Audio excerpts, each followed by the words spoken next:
Hello, this will be a brief flip video regarding some of the key ideas and resources related to lecturing in an online context.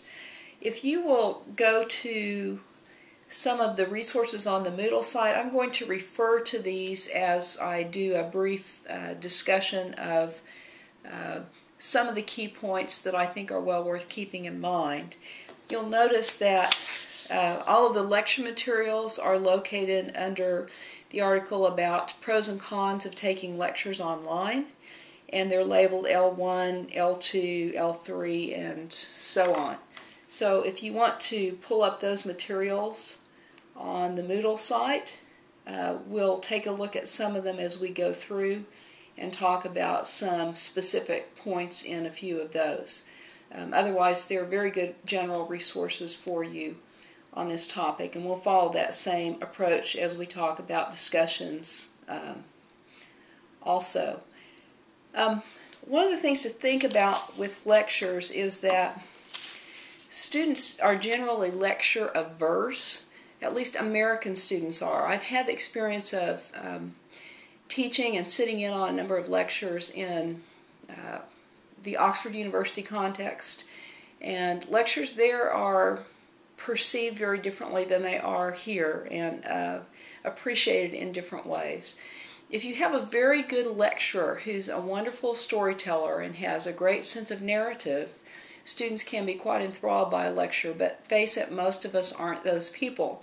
And so lectures tend to be an area where you tend to lose attention from students, and I think the online medium probably exacerbates that because students are expecting to be captivated by what they see on screens, and that's probably not going to be us in lecturing. So it's difficult to replicate the features of a really good in-class lecture where you have student participation and perhaps some humor and other things going on in the room online. That being said, I think there is a place for online lectures, and I would like to talk about 5 points to keep in mind.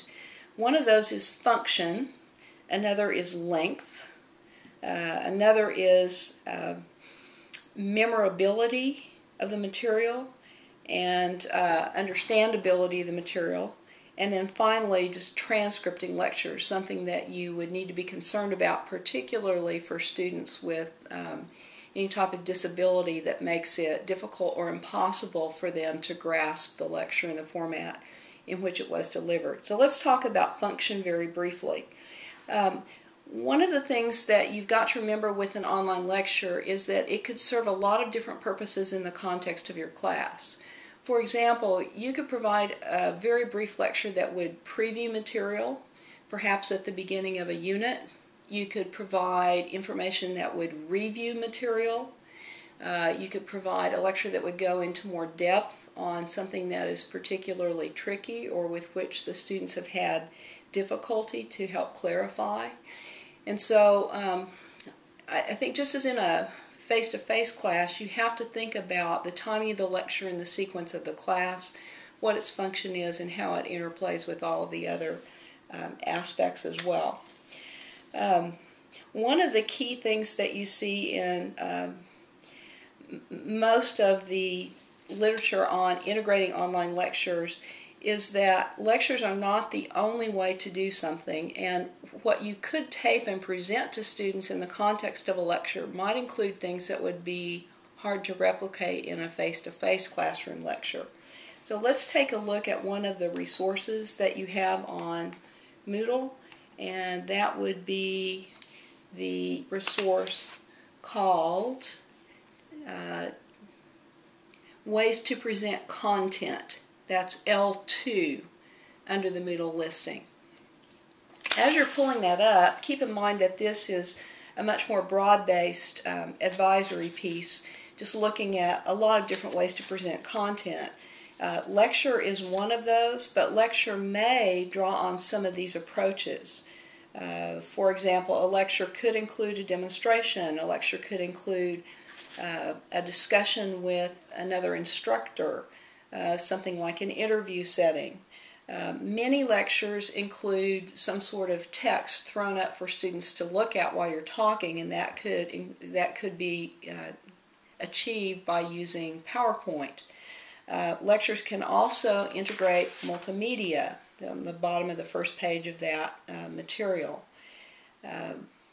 So that there are a lot of different ways that what you present to students in a video or capture in some other way in a lecture could be integrated with other types of material that you're presenting in a class.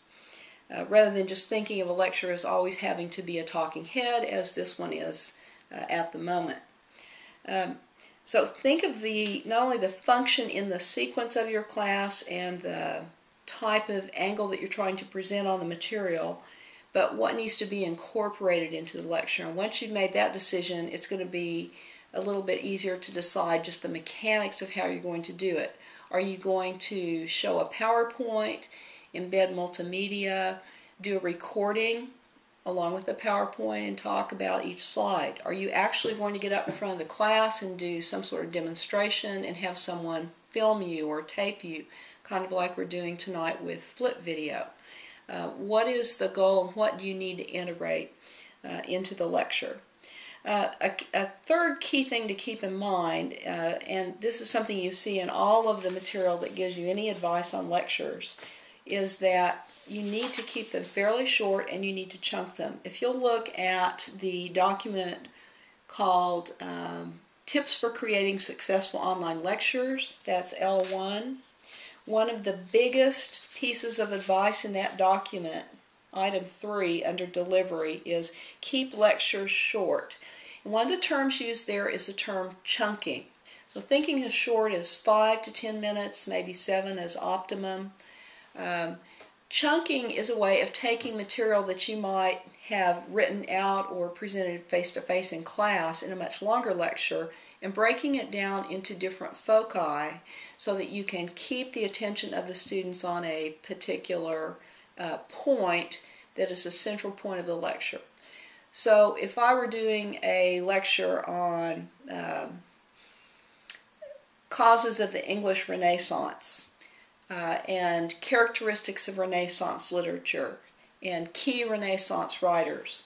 5 years ago in a class, I might have done all of that in one face-to-face class period as sections in a face-to-face lecture.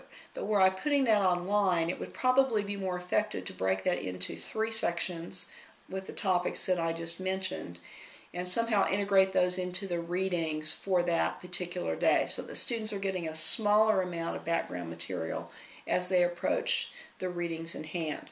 So chunking is very important, and that may be one of the biggest differences between a conventional face-to-face lecture and what you would attempt to do in an online setting. One of the other things that you need to think about, and this is mentioned in an additional article, if you will pull up L3, Adapting PowerPoint Lectures for Online Delivery.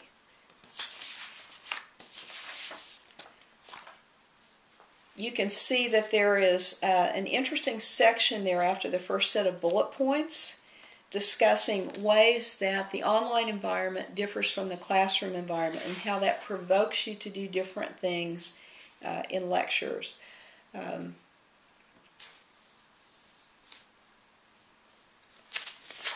Let's look at some of those points. Students are willing to spend less time and attention watching a screen than live human beings. They're conditioned by television, we know. The online environment is poor at conveying information in text form, but very good at containing and conveying information in images or multimedia. And students access lectures for different purposes. Even though you may have designed them for a particular purpose in the class, it's quite likely that students will be accessing them at other points where you did not necessarily anticipate that they will be.